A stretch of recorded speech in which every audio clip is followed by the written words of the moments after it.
Hello, welcome to Microfiche Microphone. I'm Micah, and on this channel we look at microfiche from the past, old newspaper articles in the public domain. We look at them with our modern eyes, our modern perspective, and see what we can learn from them. On this microfiche time capsule, we are looking back at the Juvenile Instructor from the 15th of February, 1900, and this one is continuing our Lives of Our Leaders series. It's called Lives of Our Leaders, the Apostles, Franklin Dewey Richards.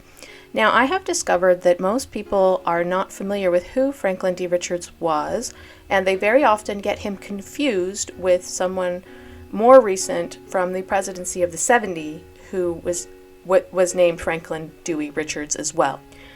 We are not talking about him today. That was actually the grandson of this Franklin D. Richards. So this is the grandfather. The grandson was in the presidency of the 70s, much later, yes. But Franklin D. Richards, the original, was one of the 12 apostles. So, it's hard to remember that. So here's a very, very quick rundown of what I have in my head of what I know about him, is that I believe he was called by Brigham Young to be one of the 12 apostles. And during the time that, between times, at the end of the presidency of John Taylor and near the beginning of Wilford Woodruff, that he was basically in charge because of general conferences, in charge of a lot of things, because many, the entire first presidency, were either in prison or had gone into hiding because of being imprisoned for polygamy under the Edmunds-Tucker Act. For whatever reason, I'm not sure why, Franklin D. Richards was not imprisoned. Maybe he didn't have as many wives, maybe he was under different circumstances. I'm not 100% sure, so I'm hoping that they will tell us why. But Franklin D. Richards tended to be in charge of things back home, in Salt Lake City, because the first presidency wasn't there. He was not in the first presidency. I don't think he ever was. He was but he was, I believe, president of the Quorum of the 12, and I think, or at least acting president. I think at this time in 1900, he was acting president of the Quorum of the 12, and when Lorenzo Snow and George Q. Cannon passed away and Joseph F. Smith became president of the church, he became president of the Quorum of the 12, fully. But he was never in the first presidency, and he died before Joseph F. Smith, and that is why he never became president of the church. Although I think he came pretty dang close to it, as far as coming close to it, ever happens. Anyways, so let's take a look and see what it says. I will admit that I probably don't know most of these details, so though that's what I know about Franklin D. Richards. And he had a very nice beard. It looked very well kept. Just comparing it to Joseph F. Smith's beard, which was a little bit straggly, but his was very neat and tidy. Anyways, not important. So, when to the common rest that crowns our days, called in the noon of life, the good man goes, o'er full of years and ripe in wisdom lays his silver temples in their last repose. We think on what they were with many fears, lest goodness die with them and leave the coming years. I have no idea what that means or why that applies to Franklin D. Richards, because he was still alive at this time. Weird. Maybe because he was older and had white hair? I don't know. That President Franklin D. Richards was a good man is certain, and that when he died... Hang on, let me look it up. When did Franklin D. Richards die? Because I swear I thought he was still alive. Oh, he died in December 1899. Oh, gosh. Okay, so that was right before this article was written. My bad. I apologize. See? Good thing. Fact check yourself. All right, so he had just recently died when this was written. Okay. And that when he died, no considerable amount of goodness, excellence, and virtue passed from this life into the higher life, evaporating like the gentle rain to the sky from which it fell, is equally undeniable to all who knew him, and whose faith in God and the hereafter in any degree ran parallel with his own. How often would he refer to the eternal immigration and emigration of the spirits of men, the sons and daughters of God, sent hither or summoned hence by their Maker, pursuant to the divine laws governing human development and progression, a spectacle he maintained that would be as visible to our eyes if the veil of earthliness were lifted, as any other sight that our mortal visions now behold.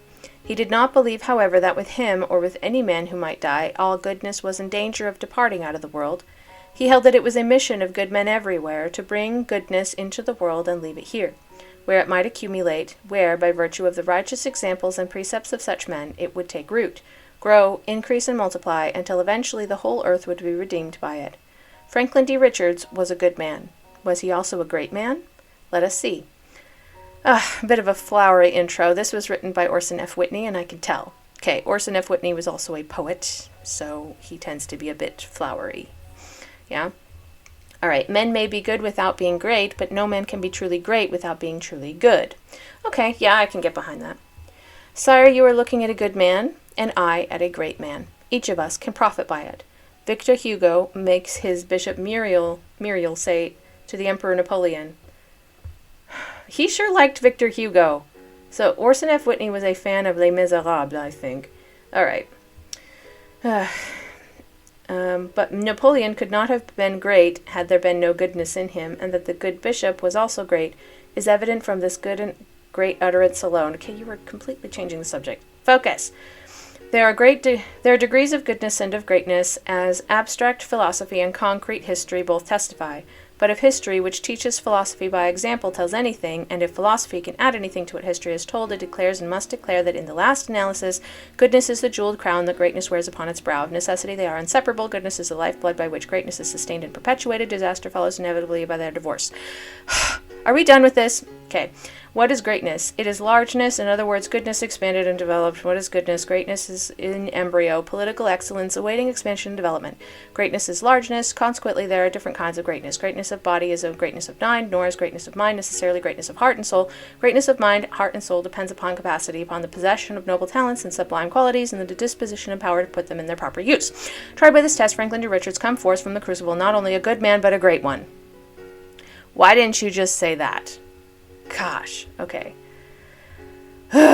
This, philosophical question is fine if you want to make an intro like that, but it makes it very long-winded, yeah?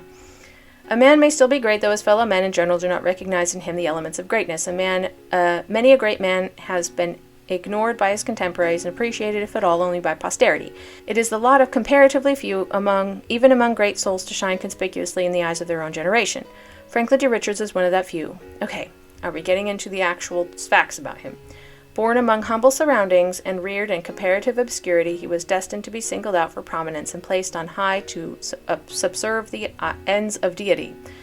Men not great in the eyes of God do not rise to such positions as this man was fated to fill. I kind of disagree. I don't think that every person who's ever held a position of power is necessarily a good person, but hey, whatever. A great and good man will be true to his convictions, however unpopular, and will faithfully carry them out when duty demands, whatever the cost or sacrifice. The life and character of Franklin D. Richards furnish a shining example of this fact.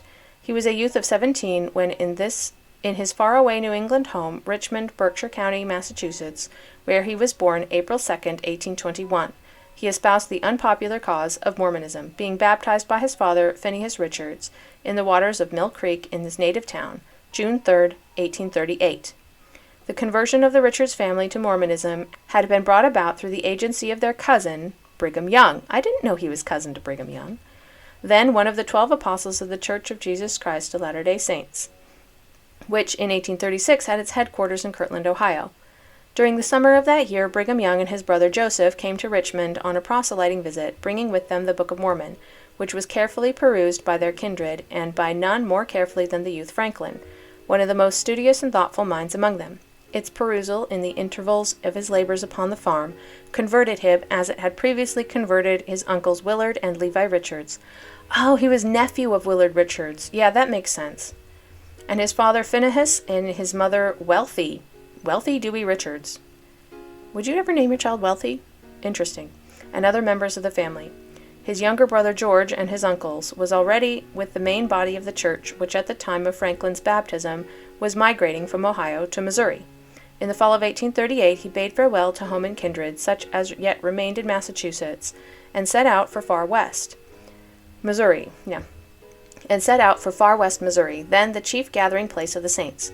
The local war between Mormons and Missourians was then raging, and the awful news of the Haun's Mill massacre, the siege and sacking of Far West, and other atrocities by the Missourians reached the ears of the young convert, toilsomely trudging his hopeful way towards the scene of the prevailing troubles. As he passed through the tramped fields and smoldering ruins of once flourishing but now deserted Mormon homesteads, and at Haun's Mill stood upon the spot where nearly a score of defenseless settlers had been inhumanly butchered by an armed mob, and their bodies thrown into a well, he little dreamed that in that rude receptacle, covered up with rocks and soil, lay all that was mortal of his beloved brother, George Spencer Richards, one of the victims of the massacre. I didn't know that. Holy cow. His brother died at Haun's Mill? Jeez, that's horrific.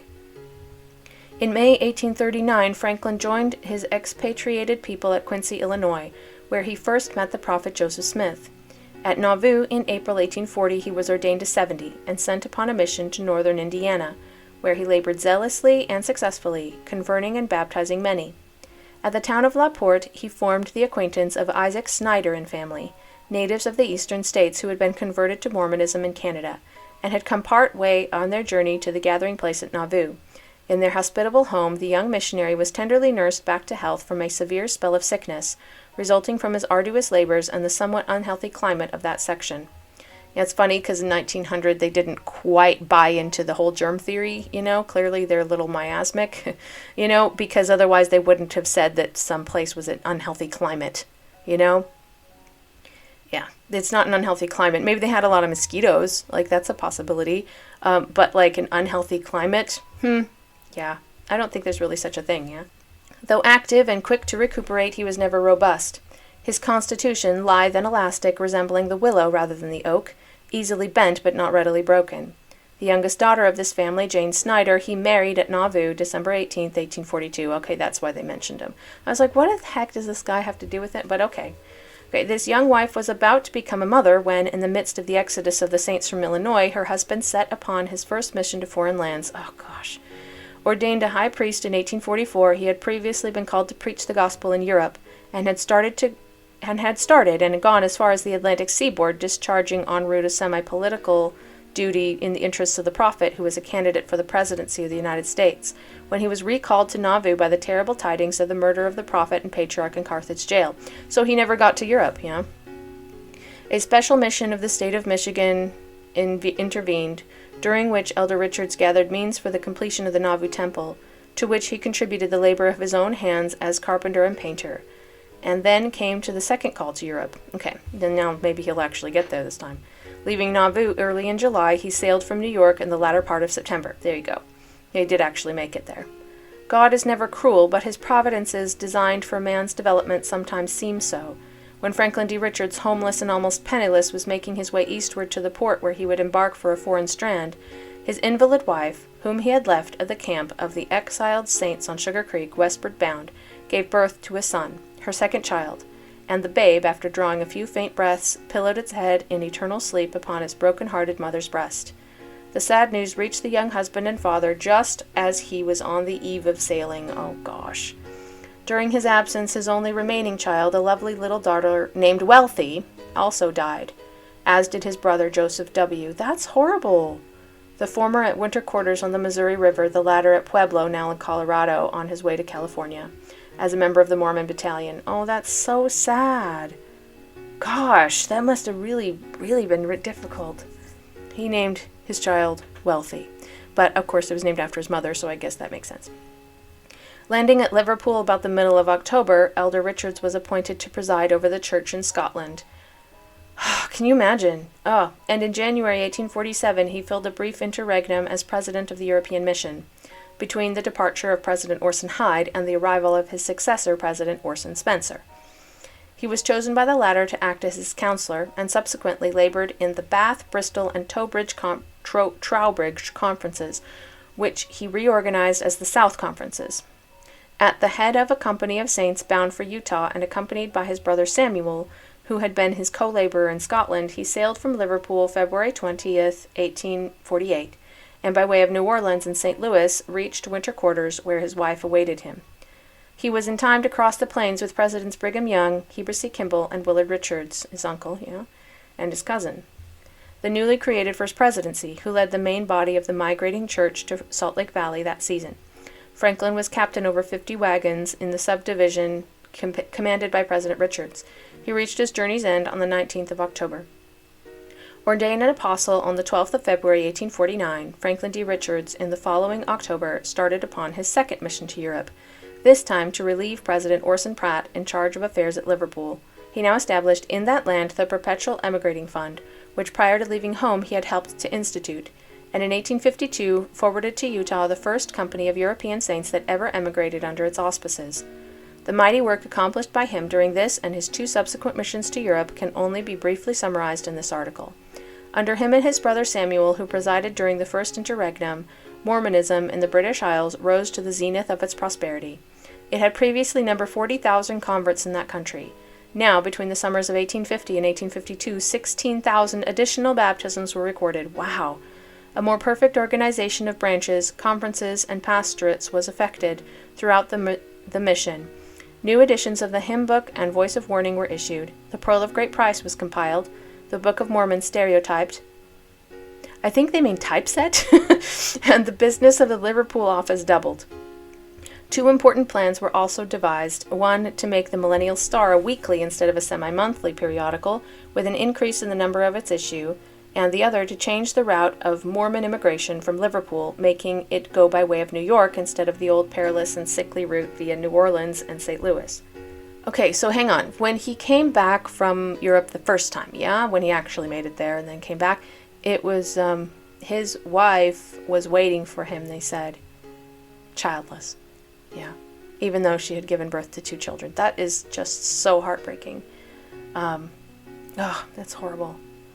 Okay, Apostle Richards returned to Utah in the summer of 1852 in time to attend the special conference held at Salt Lake City on the 28th and 29th of August, at which the doctrine of plural marriage, which he had long accepted and obeyed, was first publicly promulgated. Wait a second, if he obeyed it, then he would have another wife, yeah? Did he have another wife? I'm not sure. Okay, so, here it says that he had 11 wives. It says spouses 11, including Jane S. Richards. It doesn't say when, and it doesn't actually list his wives' names. It's a little sad. Like, it annoys me when they do that. Like, dude, just tell us who it was. But, it must have been a matter of public record, but somehow it's not here. Anyways, I have to do some digging on that one. Interesting that he had obeyed it already, which means that he was already married to at least 2 wives at this point, yeah? The 2 following winters were spent by him in the legislature. He participated in the ceremonies of dedicating the Salt Lake Temple grounds and laying the cornerstones of that edifice early in 1853. In the ensuing summer and fall, made 2 trips to Iron County to establish the ironworks projected by President Brigham Young, and some of the arrangements for which had been made by himself and Apostle Erastus Snow while in Europe. During the winter of 1853-54, he was requested by Brigham Young to prepare to resume his missionary labors abroad. His letter of appointment from the First Presidency now authorized him to preside over all the conferences and all the affairs of the Church in the British Islands and adjacent countries. This meant that he was expected to direct the affairs of the Church in the East Indies, Africa, Australia, and New Zealand, as well as in the Great Britain and on the continent of Europe. Really? That's not how I would have interpreted that. British Islands and adjacent countries, I would have interpreted that as Ireland and, and then UK, plus maybe, Iceland, maybe, like a couple other, island nations, but I would not have said, oh, yeah, it's partly because of Australia and New Zealand. I know that they were colonies at the time, but that doesn't mean that they're adjacent countries, holy cow. Africa is a continent, also not a country, and East Indies is India. Yes? Because the West Indies is the Caribbean, if I'm not mistaken. Yeah. Okay, that does, like, India being on the list does make sense since it was also a colony, but like Africa as a continent, be more specific. The UK did not control all of Africa. Maybe South Africa? Yeah. I yeah, that's crazy. Anyways, prior to his departure for England, his uncle, President Willard Richards, died, and from that time the Apostle Franklin was looked upon as the head of the Richards family. Okay, why? I'm not sure why. It's weird. He arrived at Liverpool June 4th, 1854, and as soon as practicable made an extended tour of the various continental branches, everywhere stimulating and promoting the work. During a subsequent trip to the continent, he organized the Saxon Mission and baptized Dr. Carl G. Mazer. Oh, that's interesting. The Saxon Mission. Interesting they called it Saxon. I guess, well, I mean, there is a state of Germany called Saxony. But I guess 1854, this is pre-Germany. Yeah, this was before Germany was a country. So, Saxon Mission being the Kingdom of Saxony, right? Like, I guess.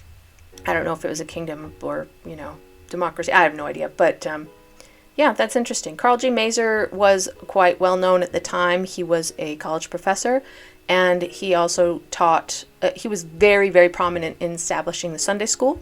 So, that's why that was significant, yeah.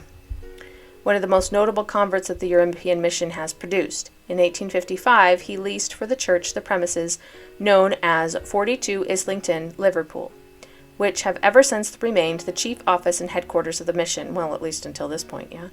Between 1854 and 1856, 8,000 immigrants were shipped under his direction from Liverpool to New York. President Richards acted the part as a father to the missionary subordinates, and they loved him for his great kindness of heart, his sunny, even-tempered affability, gentlemanly courtesy, and sincere desires for their welfare, and that of the great cause which all were actively engaged in promoting. Everywhere the work throve, I believe the word is thrived? It throve amazingly under his administration, although during much of the time he labored under the great bodily weakness and debility. That's interesting that he was so sickly, and yet he was able to do so much.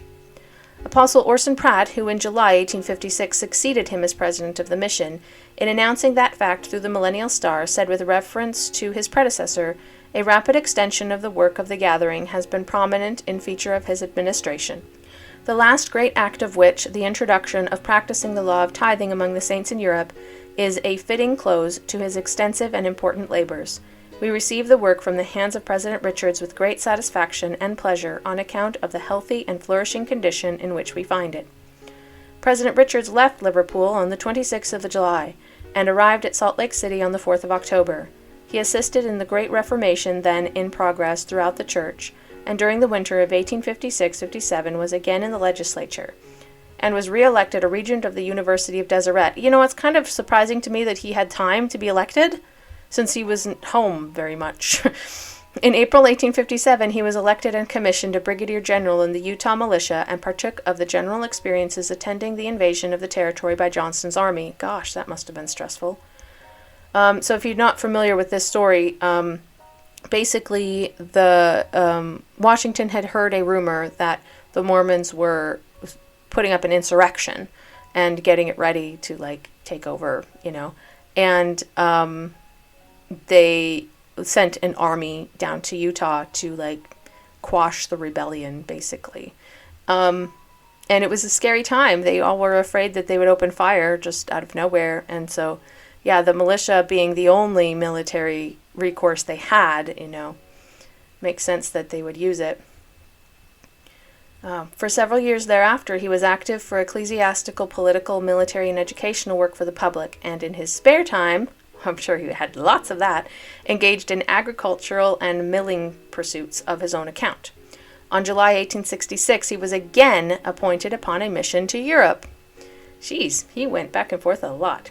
Pursuant to this appointment, he landed at Liverpool in September of that year, and first made an extended tour through the branches and conferences of Great Britain, Scandinavia, and other parts of Europe, making himself thoroughly acquainted with the affairs of the mission, to the presidency of which he succeeded in July of the year following. The retiring president, Elder Brigham Young, Jr., in announcing the installation of his successor, referred to him as a tried warrior in the cause of truth, and predicted that a fresh impetus would be given the work under his administration. The words were scarcely uttered before they began to be fulfilled. Rallying the elders to his support and reinforcing their native zeal with his own infectious enthusiasm, he sent them forth into the ministry with renewed faith and determination. The result was the baptism within the next 12 months of 3,457 souls in Great Britain alone. In the same length of time, he emigrated to Utah upwards of 2,300 Latter-day Saints. He also inaugurated the change by which steamships were substituted for sailing vessels in the church emigration.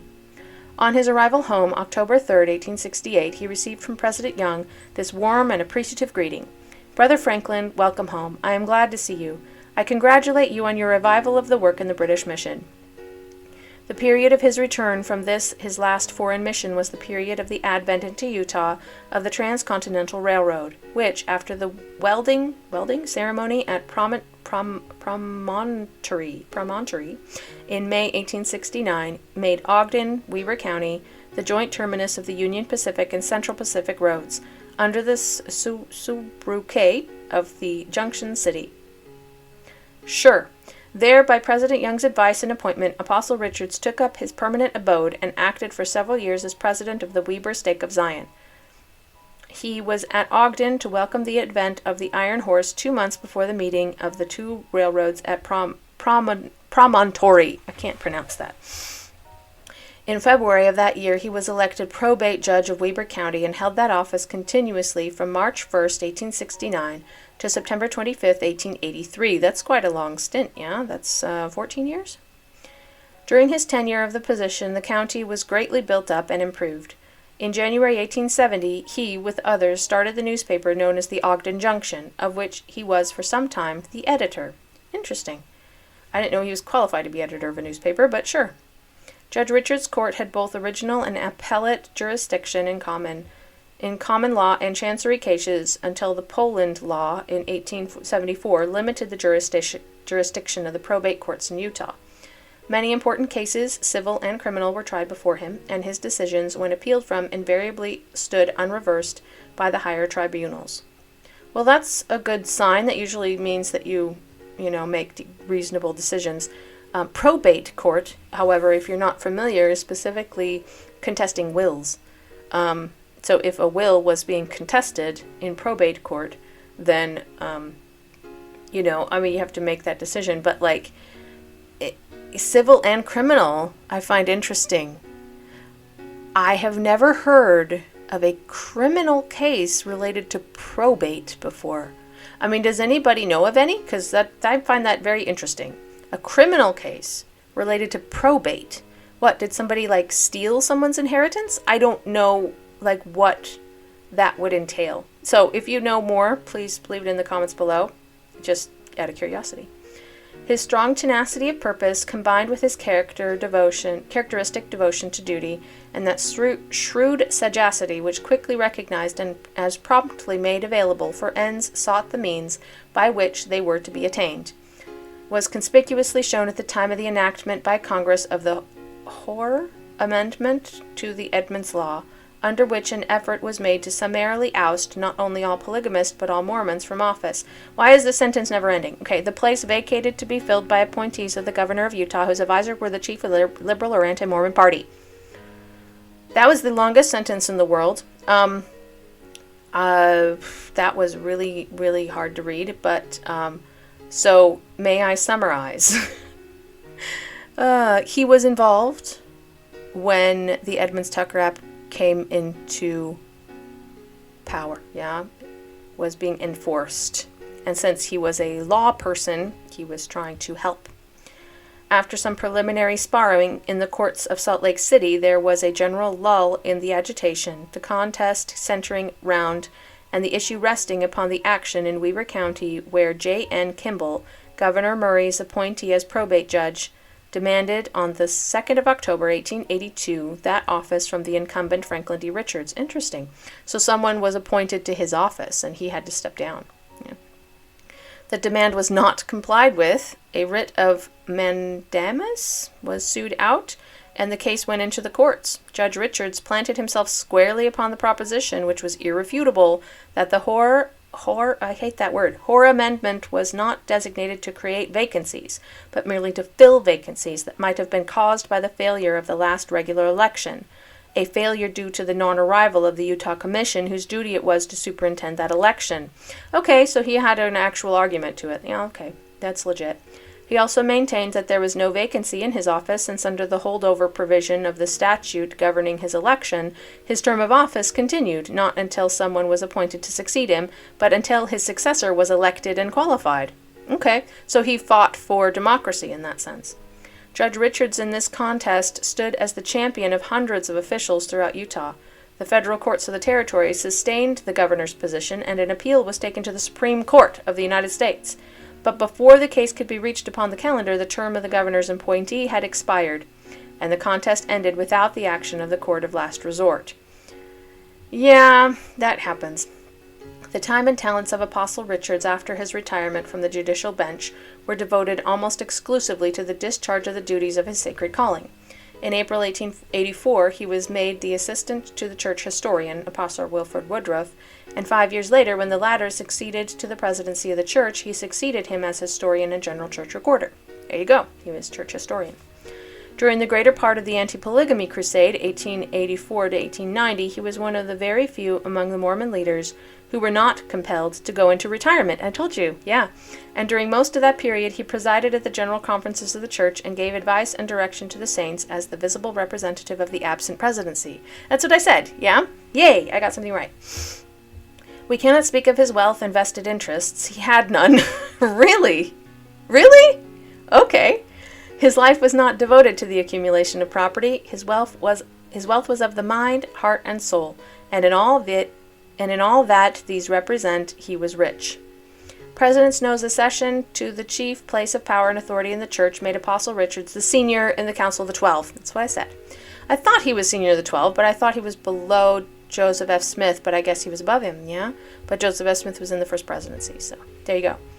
And on September 13th, 1898, he was sustained by that as council as its president.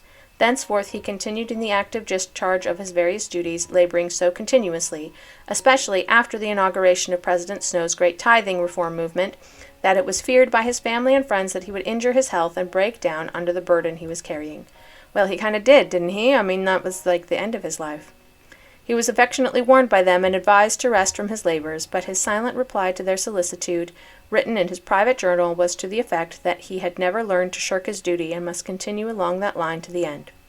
The end came, the beginning of it, in August 1899, when his health failed, and he was compelled to take the rest he had hitherto denied himself. A trip to California succeeded transiently helpful, but not permanently so, and a few months after his return, at 14 minutes past midnight on the 9th of December, his freed spirit passed into its eternal rest. Well, I mean, he was elderly, yeah? I mean, it was time. I mean, that time, life expectancy was much shorter than now. I feel like his was kind of up, yeah? Emerson, in one of his most beautiful sentences, said, "It is easy in the world to live after the world's opinion. It is easy in solitude to live after our own. But the great man is he who, in the midst of the crowd, keeps with perfect sweetness and independence of character." This golden utterance is eminently descriptive of the subject of this eulogy. No man better exemplified that independence of character so justly lauded by the American poet-philosopher than President Franklin D. Richards.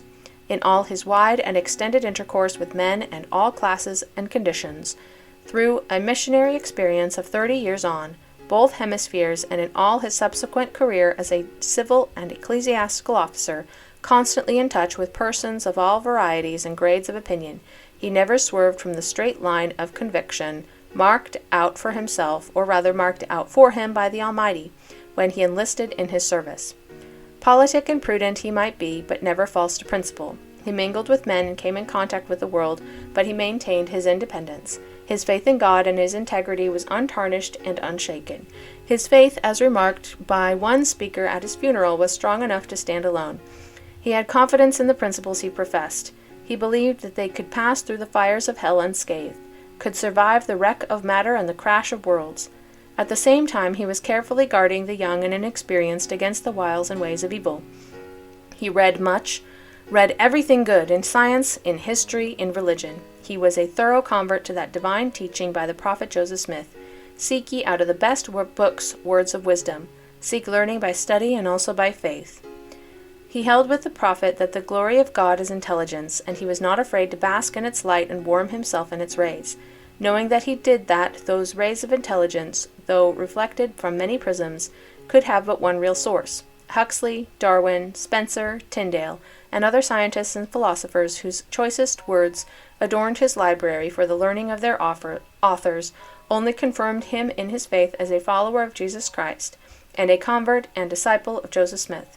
He contended for the necessary harmony of true religion with true science, and only cast away what he considered dross in both. He was liberal in his ideas and in his actions. He would persuade men to do right, but never coerce them.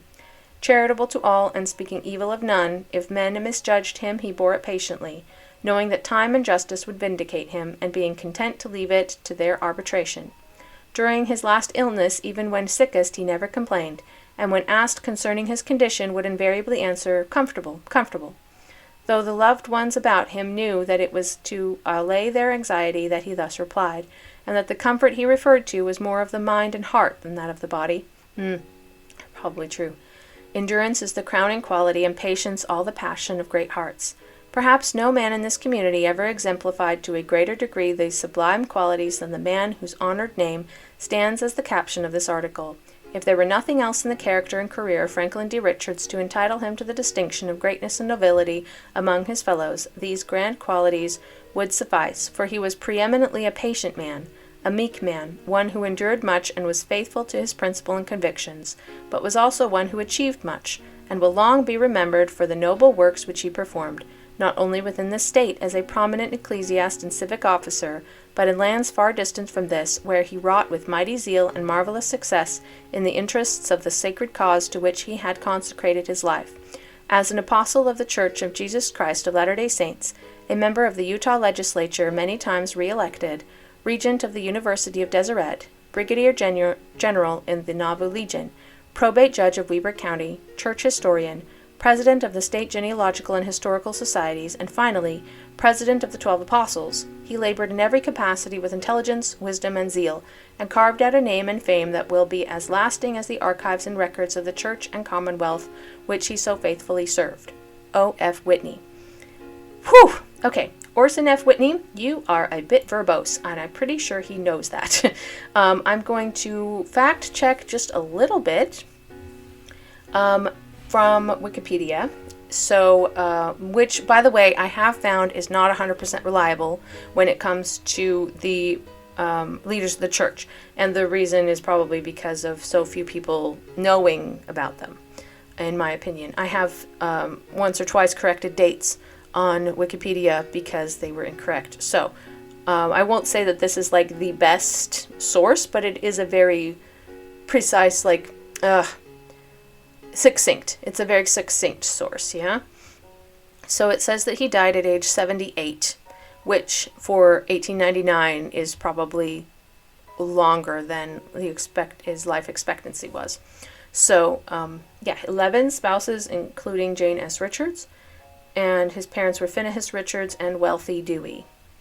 That's why his name is Franklin Dewey Richards, yeah? Because it was his mother's maiden name. All right. Married Jane Snyder in Nauvoo.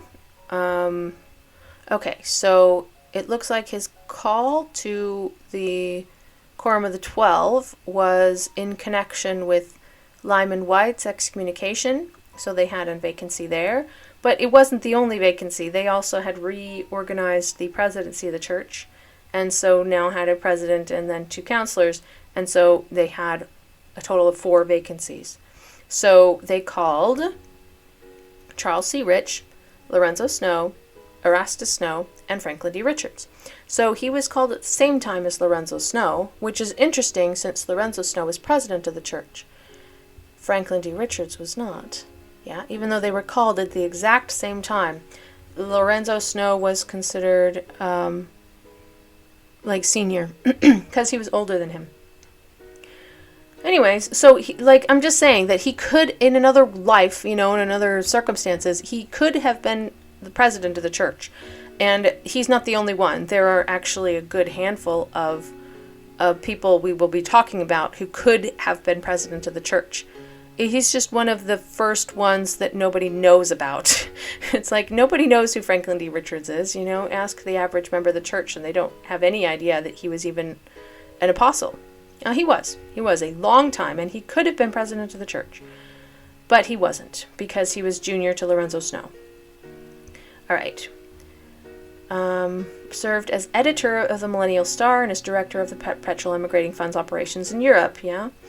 He helped compile the documents that are now part of the Pearl of Great Price. See, they didn't mention that.